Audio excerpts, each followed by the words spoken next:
प्रभु यीशु हम धन्यवाद देते हैं। सारा आदर, सारा महिमा, सारा गौरव आपको देते हैं।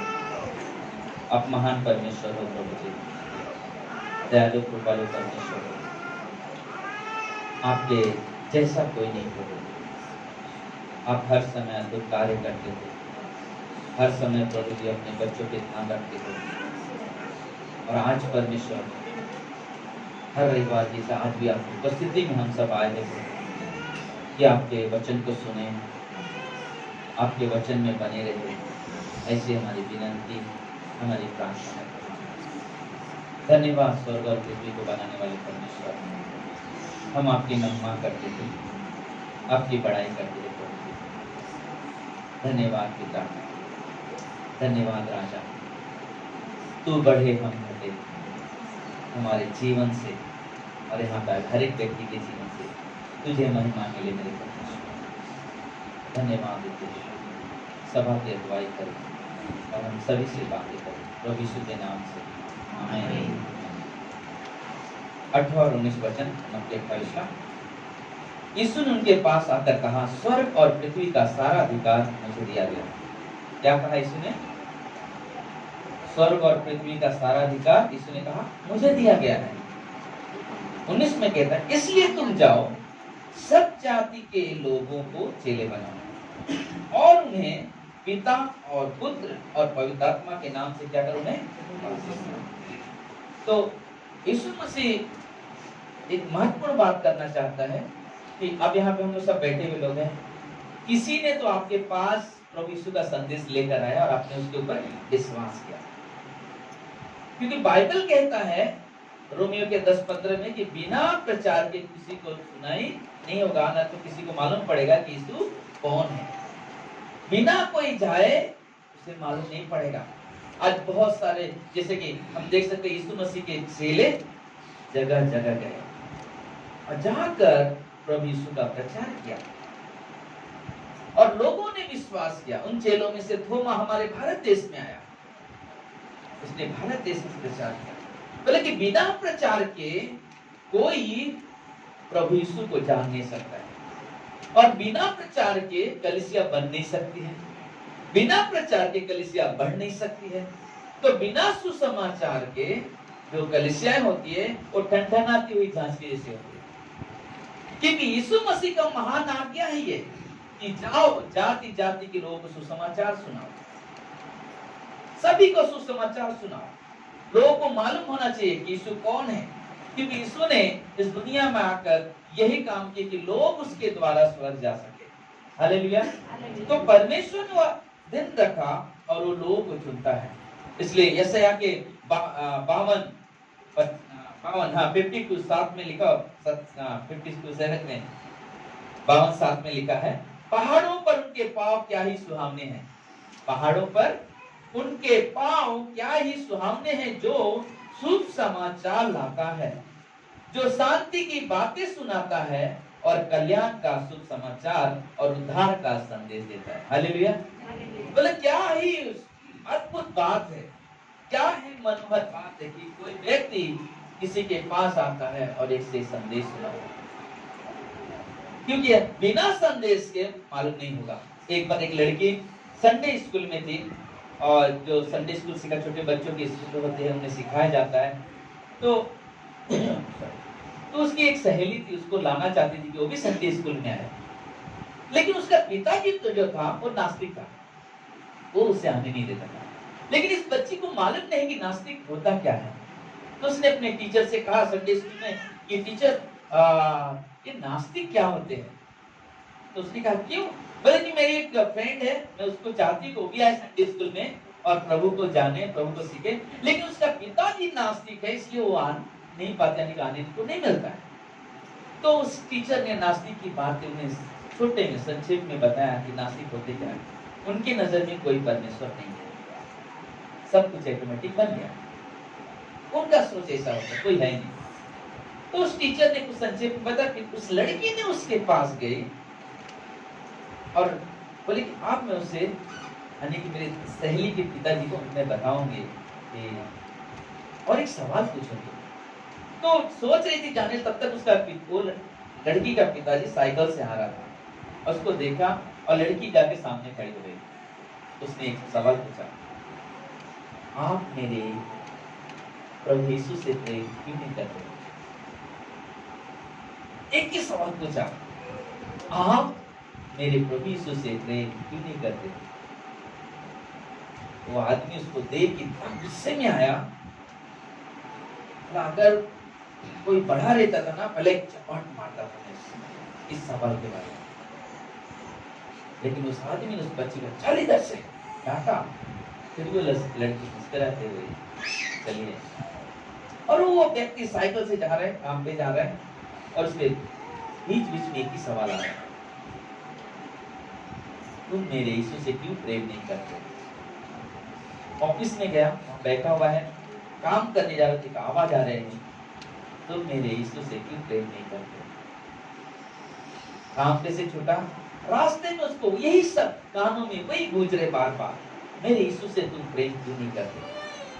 और जब घर पे आया, अपनी औरत को बोला कि मेरा तबीयत थोड़ा अच्छा नहीं है, मुझे डिस्टर्ब मत करना, मुझे सोना है। और वो लेटा हुआ, लेकिन फिर भी उसको बेचैनी हो रही, एक ही बात बार बार आ रही। और उस समय जब लेटा हुआ एक चीज आ रहा है कि तू मुझसे प्रेम क्यों नहीं करता? यीशु की आवाज आ रही कि तू मुझसे प्रेम क्यों नहीं करता है? वो आदमी फिर उठता है, बड़ा कुछ समझ नहीं आ रहा उसे।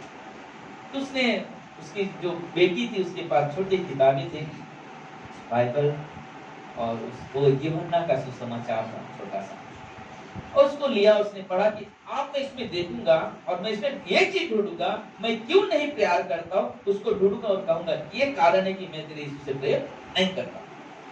हाँ, उसने ढूंढना शुरू किया, सब पढ़ते पढ़ते पढ़ते पढ़ते एक ही चीज मिल रहा है उसको, परमेश्वर प्रेम। और ये बात जो थी उसके जहन में एकदम, उसके दिल में जाके छुप गई, और उस बात में वो रुक गया। यूहन्ना 3:16 कि परमेश्वर ने जगत से ऐसा प्रेम किया कि अपना इकलौता पुत्र दे दिया, और वो पुत्र कौन है? प्रभु यीशु मसीह। हालेलुया। और वो व्यक्ति सोच में पड़ा कि मैं क्या जवाब, लेकिन वो उसके दिमाग में एक चीज था कि अब मैं क्या करूं? और फिर उसने एक निर्णय लिया कि मुझे और अधिक प्रभु यीशु को जानना है। क्या हम घर पे बैठ के प्रभु यीशु को जान सकते हैं? नहीं। तो बोलते कि प्रचार होता है, इसलिए लोग गांव-गांव में शहर में जाके इसलिए प्रचार करते ताकि जो लोग प्रभु को नहीं जानते वो जाने। अब सोचो, एक छोटी सी बच्ची की वजह से वो व्यक्ति उद्धार हुआ। और इसलिए लिखा हुआ है यहाँ पे यशायाह के 61:1 में, प्रभु यहोवा का आत्मा मुझ पर है। और ये आप भी कह सकते हो अपने आप को, क्योंकि आप अगर अपने पड़ोसी से सब बात करते हो, प्रभु यीशु की बात करते हो, तो प्रभु यीशु की आत्मा आपके ऊपर है। हालेलुया। यहाँ पे लिखा हुआ है प्रभु की आत्मा मुझ पर है, क्योंकि यहोवा ने सुसमाचार सुनाने के लिए मेरा अभिषेक किया।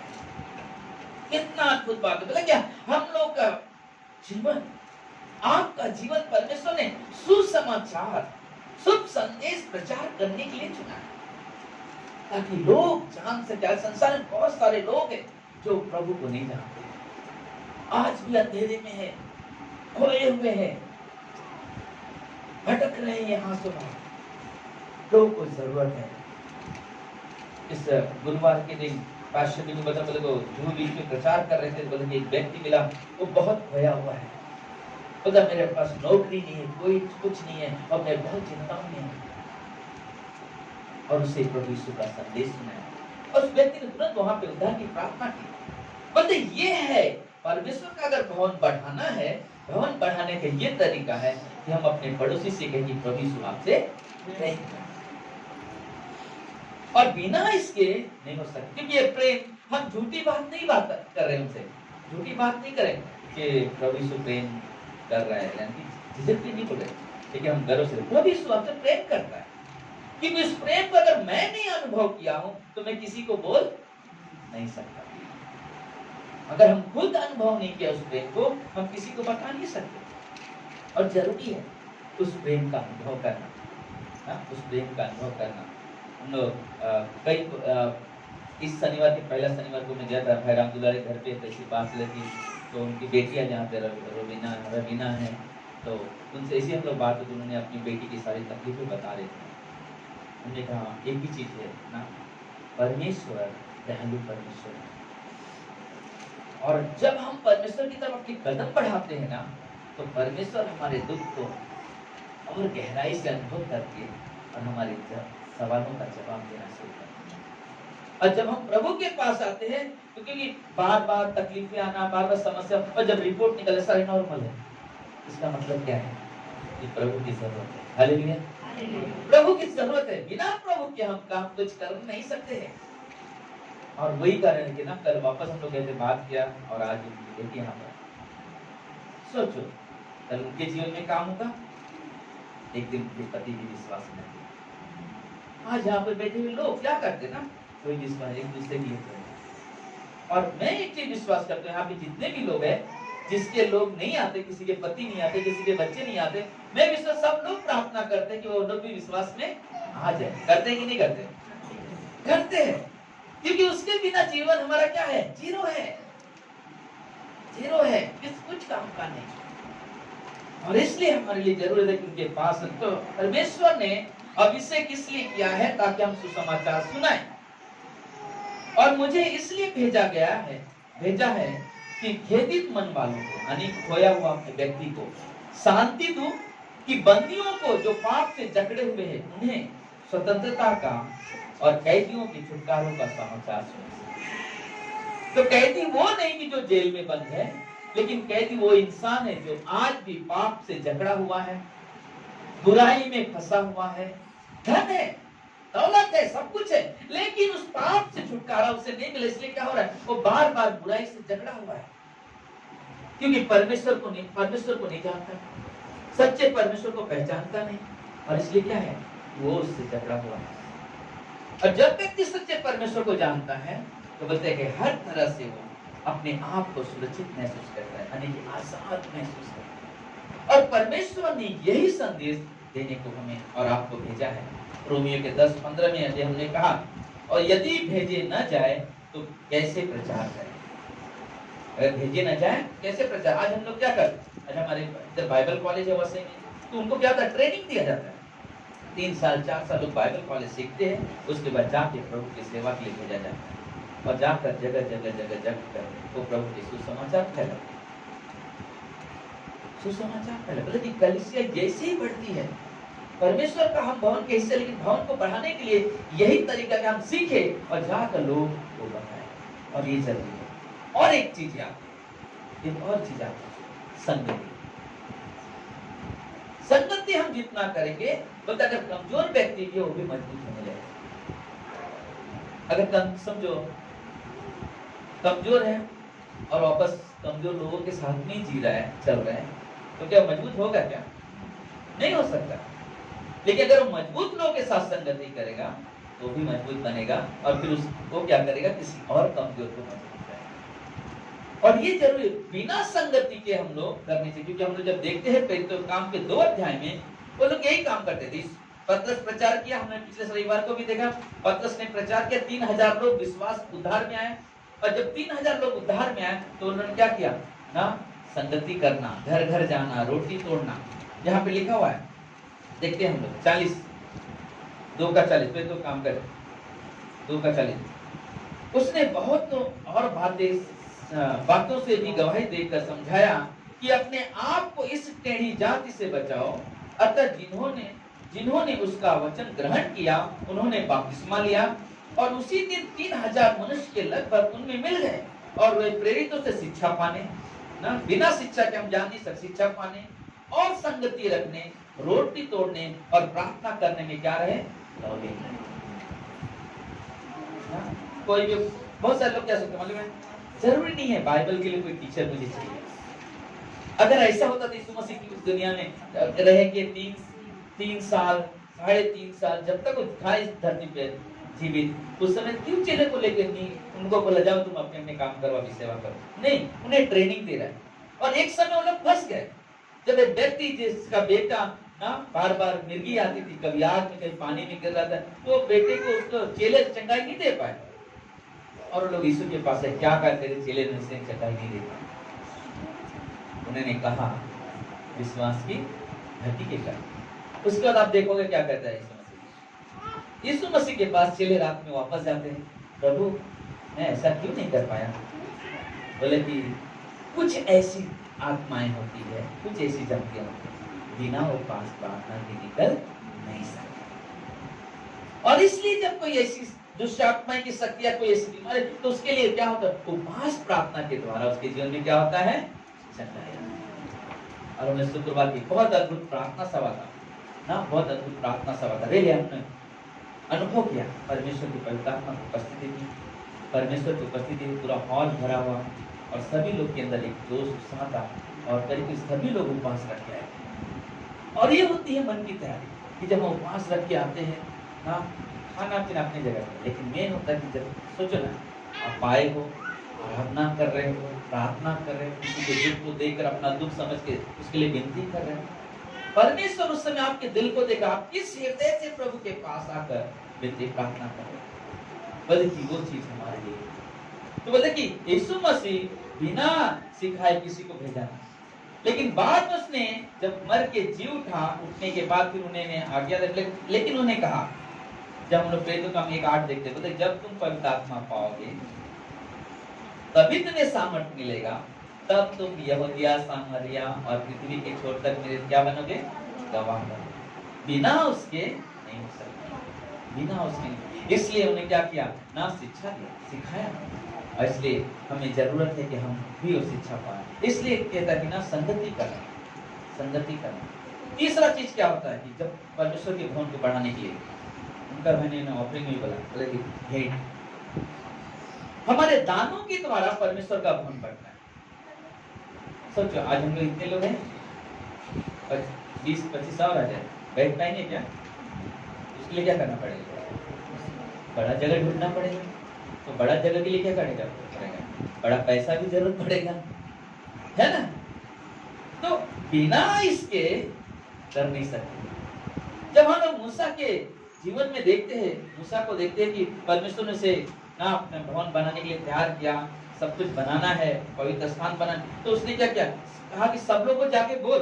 हम लोग जब देखते हैं निर्गमन के 25 में, तो बोलते सब लोग को जाके बता, और भेंट के लिए उन्हें सिखा क्या क्या करना है। देखते हैं, मिला किसी को तो खोल लो ना, 25 में लिखा हुआ है एक वचन, यहोवा ने मूसा से कहा, इस्राएलियों से यह कहना कि मेरे लिए भेंट लाए, जितने अपनी इच्छा से देना चाहे उन्हीं सबों से भेंट लेना। जो अपनी इच्छा से, किसकी इच्छा नहीं है कि नहीं देना चाहिए? ना? अगर इच्छा नहीं है, इसका मतलब है कि परमेश्वर से मेरी, मैंने उस दिन भी कहा, और शुक्रवार दिन बबलू ने एक शब्द कहा, बहुत अच्छा, बहुत सब ना, मैंने कहा कि क्यों डिले नहीं हुआ है ना, कि जब हम परमेश्वर के ऊपर संदेह करते हैं, हम सबसे बड़ा, हम उस परमेश्वर को अपना उद्धार करता माना, लेकिन उसके ऊपर हम संदेह करते हैं। संदेह, शक करना संदेह गुनाह है। हमें कभी भी परमेश्वर के ऊपर संदेह नहीं करना चाहिए। और ये हमारे लिए, इसलिए यहाँ पे कहा कि जो अपनी इच्छा से, मतलब कि परमेश्वर की इच्छा कहाँ से जागृत होती है? हमारे अंदर से, प्राण के अंदर इच्छा जागृत होती है, हमें क्या करना क्या नहीं करना। 3 में कहता, और जिन वस्तुओं की भेंट उनसे लेनी है, और ये है, आप ये भी बताया कि उनसे भेंट क्या लेना है, तो सब लोग सतर्क रहना, हमको देना बाद में, ठीक है? सोना कितने लोग पहन के आ जाए, दे देना, ठीक है?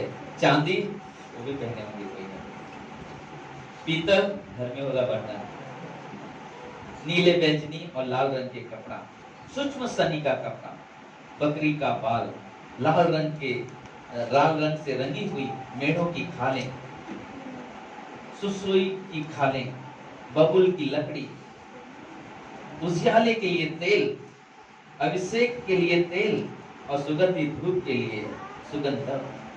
बोलते कि हर एक चीज परमेश्वर, मेरे भवन के लिए क्या जरूरत है, इन चीजों की जरूरत है, इनसे बोल, ये चीज लाकर उन्हें मेरे भवन में लेकर आए।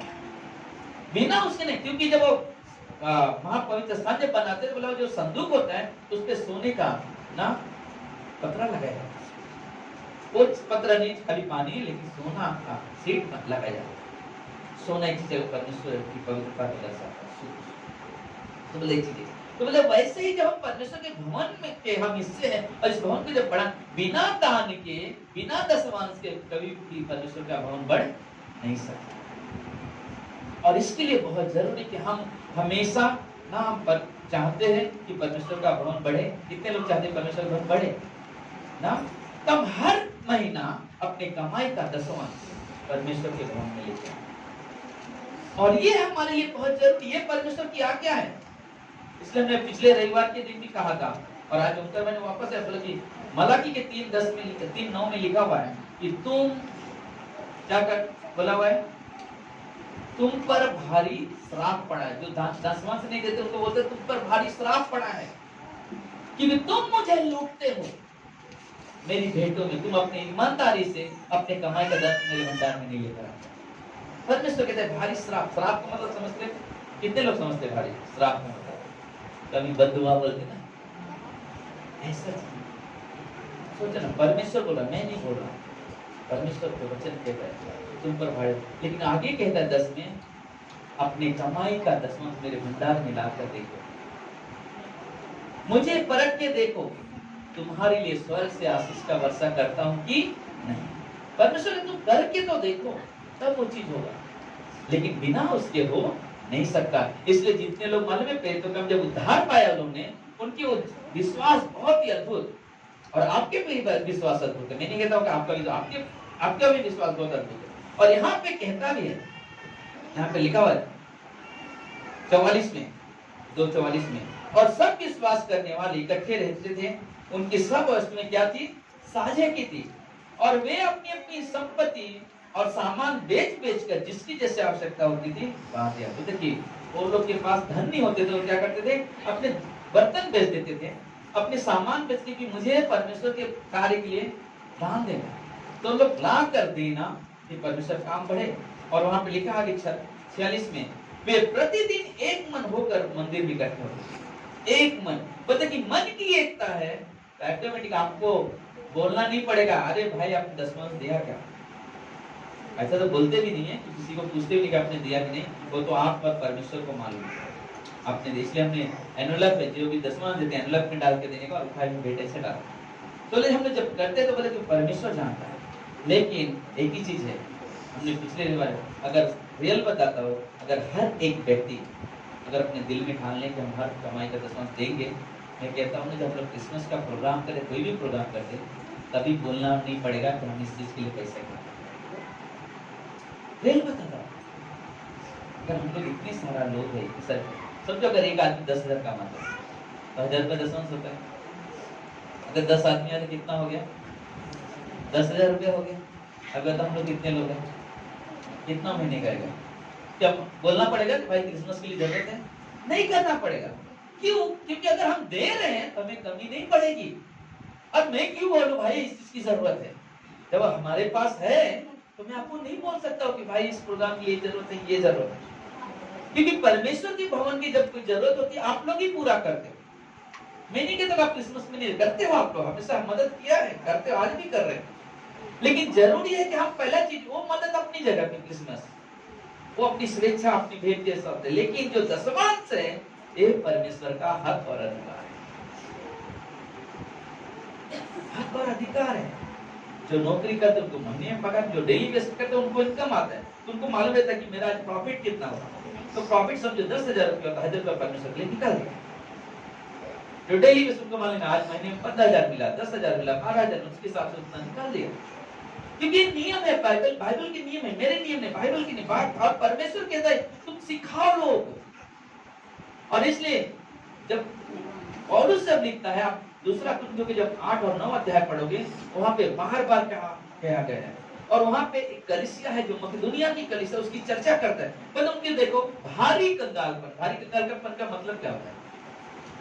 समझो उनको नहीं के बराबर उनके पास, मतलब भारी कंगाल में भी उनकी उदारता बढ़ती थी, यानी कि देने का जो हृदय था बढ़ता था। नहीं मुझे परमेश्वर ने दिया। जो एक विधवा के बारे में भी तो भाई ने बताया, उसके पास एक कॉइन था, उससे या तो कुछ खा ले या तो फिर परमेश्वर को दे, ना तो पीछे से आने वाला कुछ हाँ रास्ता और ना कि कुछ आगे से आना। लेकिन उसके अंदर एक चीज, जब परमेश्वर पे विश्वास करते हैं तो हमें दाएं बाएं नहीं देखना है, हमें परमेश्वर की तरफ देखना है और अपने हाथ बढ़ाना है, खुले मन से परमेश्वर को देखना है। और यही परमेश्वर चाहता है, तब उसके साथ घर बढ़ेंगे, तब उसकी सेवकाई बढ़ेगी। ऐसे नहीं बढ़ सकते। जरूरत है कि हम एक मन होकर, एक हृदय होकर प्रभु के सामने आए। प्रभु हम आपके लिए कुछ करना चाहते हैं, प्रभु हम आपके लिए कुछ करते, जो आप सब कुछ मेरे लिए करते हो, हम भी कुछ करना चाहते हैं प्रभु आपके लिए। इसलिए हमने लॉकडाउन में भी देखा, कई सारे लोग अपने घरों में बुला के, कोई रोड पे बुला के, पास्टर दसवां से आप रखा हुआ है, लेकिन पास्टर इधर आ जाओ ना, यहाँ पे मेरी दसवां है, क्योंकि सब बंद था, चर्च बंद था। लेकिन उन्होंने सोचा चर्च बंद है, लेकिन उनके अंदर उदारता है, उनके अंदर चाहत है परमेश्वर के प्रति। इसलिए पास्टर इधर आ जाना।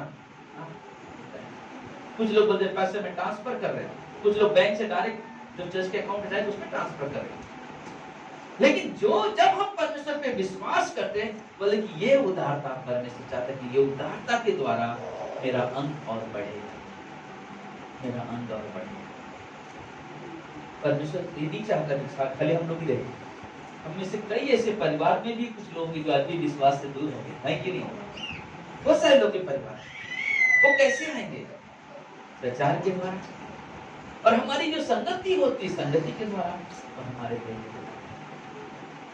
और इसलिए हमें दिन प्रतिदिन हर दिन परमेश्वर के सामने जाना। तकलीफ भी है, परेशानी, प्रभु ये मेरी समस्या है। क्योंकि अगर हमारा दिल तैयार है, हमारा मन तैयार है, तो आप कभी नहीं बोलोगे कि परमेश्वर ने मेरी प्रार्थना तो सुनी नहीं। एक बार एक और लड़की, एक संडे स्कूल की एक लड़की की और कहानी बताता हूँ।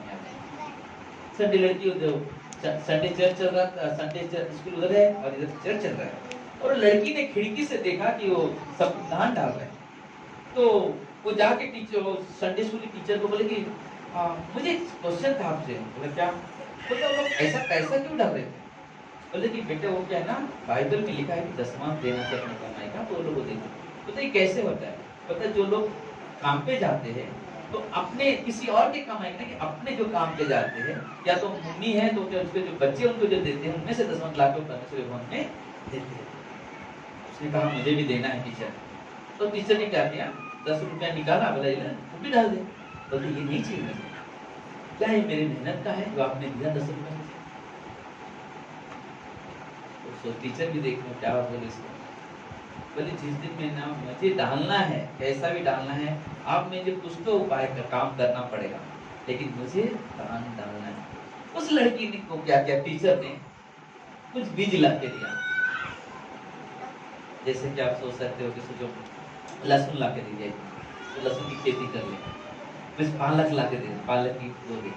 उसने ऐसा बोया, और जब जैसे जैसे वो बढ़ता गया ना, उसके उत्साह बढ़ते चले गए। वाह, अरे और टीचर मेरे पालक अभी बढ़ रहे हैं, मेरे लहसुन बढ़ रहे हैं, मेरे खेती बढ़ रही है। तो उसके उत्साह बढ़ रहे, किसके उत्साह से कि अब बढ़ेगा, मैं उसको काटूंगी और ले आकर बेचूंगी और 10वां लाके प्रभु के भंडार। और जब बढ़ा, जब बढ़ते गया, और जब काटा तो उसने एकदम जोश उत्साह के साथ, वो लड़की इतनी को उठा भी नहीं सकती थी, लेकिन अपने परिवार वाले बोलते मुझे वहां तक रखो मार्केट में, और गए, फटक से बिक गया उसका सामान, और बहुत खुशी से ना झूमते झूमते गिनते पैसा, मुझे प्रभु को दान देना, 10वां देना, मैंने अपने मेहनत से लाया, मैंने किसी से मांगा, मेरा मेहनत का है। और वो बच्ची ने जब लेकर आया और टीचर को बोला, टीचर मैं बात बहुत खुश हूँ। बोला क्यों? बोला कि टीचर आज मैंने अपनी मेहनत की कमाई प्रभु के भंडार में लेकर आया। हालेलुया। परमेश्वर वही चाहता कि हम अपने जीवन में डालने के, मुझे अपने कमाई का 10वां प्रभु को डालना है। और इससे परमेश्वर कहता है मैं स्वर्ग से आशीष की वर्षा, स्वर्ग से आशीष की वर्षा।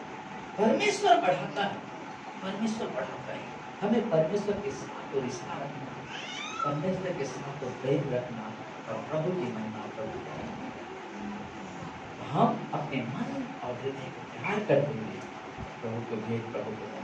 हालेलुया। आइए हम लोग प्रार्थना करें। परमेश्वर प्रभु यीशु, हम धन्यवाद देते हैं प्रभु, आपकी महिमा, आपकी प्रशंसा, आपकी बड़ाई करते हैं। प्रभु आप महान हो, आप पवित्र परमेश्वर हो, दयालु परमेश्वर हो, कृपालु परमेश्वर हो। आपके जैसा कोई नहीं हो, आपके तुल्य कोई नहीं हो। आप लोगों का उठना बैठना जानते हो, आप लोगों का चलना फिरना जानते हो। हे मेरे महान परमेश्वर, हम आपको कोटि कोटि धन्यवाद देते हैं। तेरी महिमा, तेरी प्रशंसा, तेरी बड़ाई करते हुए तेरे जैसा कोई नहीं हो। परमेश्वर तू इस जगत में आया ताकि खोए हुओं को ढूंढ सके। लूका के 19:10 में लिखा हुआ है कि तू खोए हुओं को ढूंढने और उनका उद्धार करने आया। हे मेरे पिता, हे मेरे प्रभु, आज भी बहुत सारे लोग खोए हुए हैं, उन्हें परमेश्वर और तेरी संगति में लेकर आते हैं। ऐसे हमारी विनती, हमारी प्रार्थना है। हे मेरे महान परमेश्वर, हे मेरे दयालु कृपालु परमेश्वर, तेरा वचन कहता है जो हम बोलते वही काटेंगे। मेरे यीशु, जब आपका वचन बोया जाता है तो वही रिटर्न नहीं आ जाता, लेकिन प्रभु तेरा वचन 30 गुना 60 गुना 100 गुना फल लेकर आता है। और यहाँ पे आए हुए लोगों फल है कि तेरे वचन को जाना, अपने उद्धारकर्ता को जाना, अपने सृष्टिकर्ता को जाना। आज प्रभु तेरी महिमा करते हैं, तेरी बड़ाई करते हैं। हे मेरे यीशु, हे मेरे प्रभु, हम तुझे धन्यवाद, तेरे नाम की स्तुति करते हैं राजा, तेरे नाम की बड़ाई करते हैं मेरे प्रभु। सबकी आंखें बंद हो, सबके सर झुके। अगर कोई यहाँ पर पहली बार आया और अपना जीवन अभी तक प्रभु यीशु को समर्पित नहीं किया है, आज प्रभु यीशु आपको बुला रहे हैं, क्योंकि बाइबल कहता है कि प्रभु यीशु आज से 2000 साल पहले इस दुनिया में आए। हम मनुष्य जो पापी है, हमारे लिए कोड़ों की मार खाए, दुख उठाया, कब्र क्रूस पे गए, क्रूस पर मरने के बाद कब्र में गए, लेकिन खुशखबरी है कि कब्र भी उसे रोक नहीं पाए, तीसरे दिन जी है। और प्रभु यीशु जीवित है। अगर जो कोई कहता है प्रभु यीशु मैं पापी हूँ, मुझे क्षमा करें, प्रभु इसी वक्त आपको अपना संतान बना दे, इसी वक्त आपको अपने बेटे और बेटियां बना दे। अगर आपने प्रार्थना नहीं की है तो मेरे पीछे प्रार्थना करो, बोलो हे यीशु हम धन्यवाद देते हैं आज के इस दिन के लिए। उस पापी पर दया करो, मैंने जो भी जाने जाने में पाप किया, हे प्रभु यीशु हम विश्वास करते हैं आज से 2000 साल पहले आप मेरे पाप के लिए इस दुनिया में आए, मेरे लिए दुख उठाया, क्रूस पर मर गए, कब्र में गए, तीसरे दिन जी उठे। हम विश्वास करते थे आप जीवित परमेश्वर।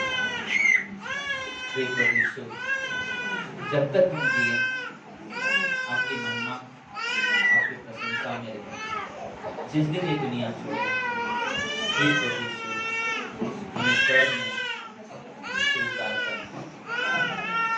ये प्रार्थना में प्रभु यीशु के नाम से करते हैं। आमीन। धन्यवाद प्रभु, तेरी महिमा, तेरी प्रशंसा, तेरी बड़ाई। सभा के लिए धन्यवाद और लोग के लिए हम सब प्रभु तुझे धन्यवाद देते हैं। तेरी महिमा, तेरी प्रशंसा, तेरी बड़ाई। आइए हम लोग आराधना के लिए खड़े होंगे।